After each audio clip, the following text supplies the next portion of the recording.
नमस्कार, बहुत बहुत स्वागत है हमारे चैनल विंध्य की आवाज में। मैं हूं शिवांगी शुक्ला। खबर की शुरुआत करते हैं सतना के कोरोना आंकड़ों को लेकर। सतना में अब कोरोना के संक्रमितों की संख्या 5 से बढ़कर 7 हो चुकी है। वहीं अब मध्य प्रदेश में कोरोना का आंकड़ा 3,986 हो गया है। बढ़ते हैं दूसरी खबर की तरफ, जो कि सतना की है। राजस्थान से श्रमिक स्पेशल ट्रेन सतना पहुंची, जहां श्रमिकों को सतना रेलवे स्टेशन पर भोजन के पैकेट दिए गए, जिसके बाद सतना, सीधी, सिंगरौली, रीवा, पन्ना, छतरपुर के श्रमिकों को बस द्वारा रवाना किया जा रहा है। रुक करेंगे दूसरी बड़ी खबर की तरफ, जहां कोरोना के कारण फैल रहे संक्रमण से एहतियात बरतने की कोशिश की जा रही है। जिले के धारकुंडी थाना प्रभारी विक्रम पाठक द्वारा वरिष्ठ अधिकारियों के निर्देशन में हमराह स्टाफ की मदद से थाना क्षेत्र के बरौग्राम में बाहरी प्रदेशों से आए श्रमिकों को एहतियात के तौर पर 14 दिनों के लिए क्वारंटीन किया गया, जिससे कोरोना से फैल रहे संक्रमण से बचा जा सके। कोरोना संक्रमण के बीच एक दिल दहला देने वाली खबर सामने आई, जिसमें मजदूरों की बेबसी बयां करती है कहानी सिस्टम के नकारेपन की बानगी है। एक बेबस मां दिव्यांग बेटे को कंधे पर लेकर सूरत से पन्ना तक करीब 1100 किलोमीटर का फासला नाप चुकी है। अब मंजिल तक पहुंचने के लिए उसे 150 किलोमीटर का दर्द और सहन करना है। दरअसल सतना जिले के आदिवासी बहुल मझगवां क्षेत्र की राजकुमारी रोजगार की तलाश में अपने 3 बेटों के साथ सूरत गई थी। लौटने के लिए बस ट्रेनें नहीं मिली तो तीनों बेटों के साथ पैदल ही रवाना हो गई।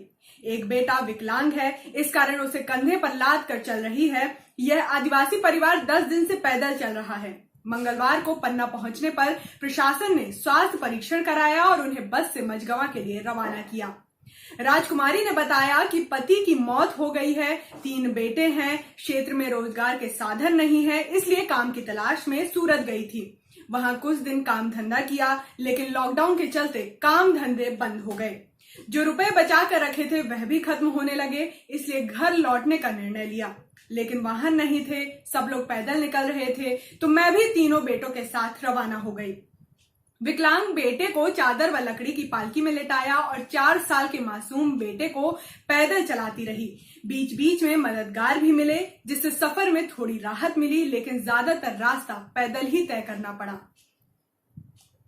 बढ़ते हैं दूसरी खबर की तरफ। सतना शहर के ग्राम दीनापुर में लॉकडाउन के दौरान वित्तीय अनियमितता का प्रकरण सामने आया है, जहां पर इस समय सभी तरह के काम बंद हैं। वहीं प्रिया पोर्टल के माध्यम से 1,19,970 रुपए का पेमेंट 5 वेंडरों को किया गया है, जिसकी जांच जनपद पंचायत अमरपाटन द्वारा की जा रही है। रुक करते हैं दूसरी बड़ी खबर की तरफ। कोरोना महामारी के दौरान जहां एक और जनमानस अस्त व्यस्त है, वहीं बैंगलोर से एक अच्छी खबर आई है कि सतना जिले के रहने वाले अनुराग मिश्रा, जो कि बैंगलोर में एक सॉफ्टवेयर कंपनी में मैनेजर के पद पर कार्यरत हैं, उनके घर पर एक नया मेहमान का आगमन हुआ है, यानी कि उन्हें पुत्र रत्न की प्राप्ति हुई है। इस अवसर पर विंध्य की आवाज न्यूज चैनल उस नए मेहमान के उज्जवल भविष्य की कामना करता है। बढ़ते हैं दूसरी खबर की तरफ। विंध्य की आवाज न्यूज चैनल से इंदौर निवासी अभिषेक अग्रवाल, जो कि पावर ग्रिड कंपनी में इंजीनियर के पद पर हैं, उन्होंने हमसे संपर्क कर यह नारा बुलंद करने के लिए लोगों से अपील की कि जान है तो जहान है, इसलिए घर पर रहें, सुरक्षित रहें। इसी तरह अमित मिश्रा, नीतेश राजपूत, ललित और आकाश सक्सेना ने भी हमसे संपर्क कर लोगों से इस महामारी के दौरान घर पर ही रहने की सलाह दी है। रुक करेंगे दूसरी बड़ी खबर की तरफ। शहर के वरिष्ठ अधिवक्ता श्री सुरेंद्र कुमार पांडे जी के पुत्र, जो पेशे से अधिवक्ता हैं, वह साथ एक अच्छे लेखक भी हैं, जिनकी किताबें कुकू एफएम पर सबसे ज्यादा सुनी जाती है। उन्होंने प्रधानमंत्री श्री नरेंद्र मोदी जी द्वारा लॉकडाउन के दौरान 20 लाख करोड़ रुपए के आर्थिक सहायता देने पर उनका तहे दिल से स्वागत किया है, लेकिन उन्होंने ये चिंता भी व्यक्त की है कि इस देश में सबसे गरीब इस देश के नेता हैं। अगर उनका पेट भरा हुआ है तभी यह आर्थिक सहायता किसानों, गरीबों, मध्यम वर्गीय, अनाथों व बुजुर्गों लोगों तक पहुंच पाएगा। इसके साथ ही उन्होंने यह भी कहा, इस समय जो देश के मौजूदा हालात हैं, इसमें देश के जितने भी बड़े धार्मिक संस्थान व संगठन हैं, उन्हें मानवता के नाते धर्म और जाति से ऊपर उठकर भारत सरकार की मदद करनी चाहिए, क्योंकि उन्हें यह समझना चाहिए कि जो जगत का स्वामी है, जो दाता है, उसे हम क्या दे सकते हैं। इसलिए चाहे मंदिर हो, मस्जिद हो, गुरुद्वारे हो, चर्च हो, या बौद्ध हो, या जैन संप्रदाय हो, या चाहे जिस भी धर्म व संप्रदाय को मानने वाले क्यों ना हो, उन्हें आगे आना चाहिए तथा भारत देश को इस समय इन्हीं लोगों की आवश्यकता है, जिससे भारत पुनः प्रगति के रास्ते पर अग्रसर हो सके।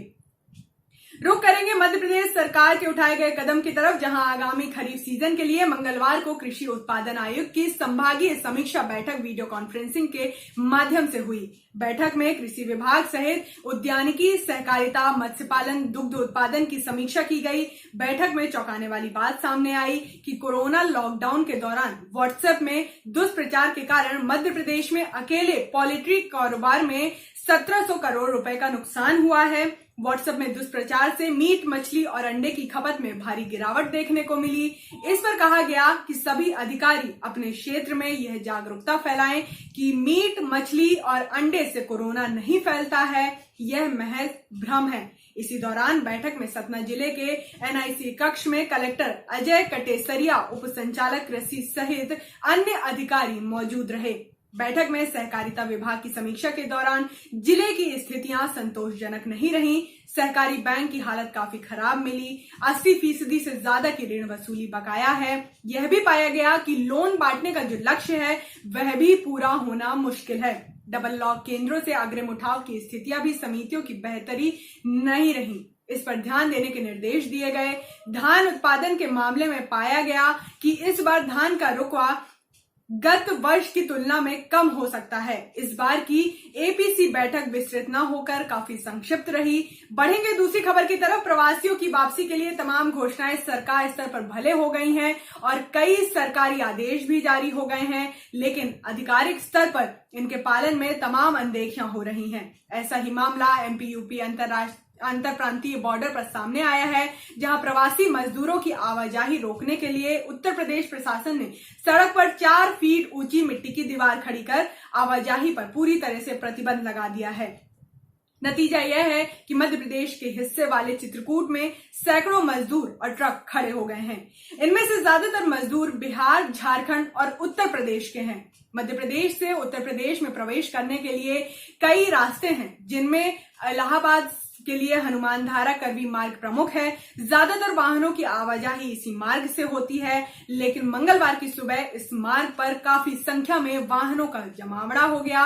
पता चला कि इस मार्ग के यूपी वाले हिस्से में पूरी रोड को ब्लॉक करते हुए 4 फीट ऊंची मिट्टी की दीवार खड़ी कर दी गई है। इसके कारण यहां से वाहनों की आवाजाही बंद हो गई है। लगभग सैकड़ों ट्रक इस वजह से फंस गए हैं।